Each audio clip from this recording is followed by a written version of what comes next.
To you bye Chitale बंधू.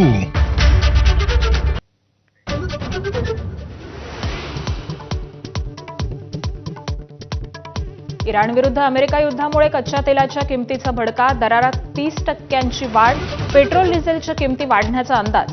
तर कतारनं एलएनजीचं उत्पादन थांबवल्यानं उद्योगधंदे संकटात. इराण आणि अमेरिका युद्धामुळे भारतीय शेअर बाजारात मोठी पडझड, गुंतवणूकदारांचे 15 लाख कोटी पाण्यात. सोनं चांदीही निस्तेज.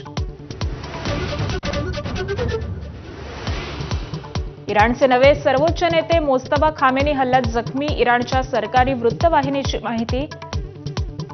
तर 10व्या दिवशी इराणमधील मृतांचा आकडा 1255च्या घरात.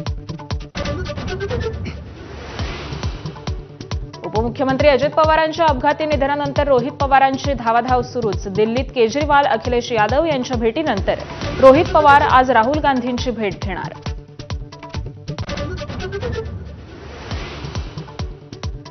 राज्यभरात उन्हाच्या झळा आणखी तीव्र, मुंबईचा पारा 40 ते 42 अंशांच्या घरात जाण्याचा अंदाज. घराबाहेर पडताना काळजी घ्या असं आवाहन.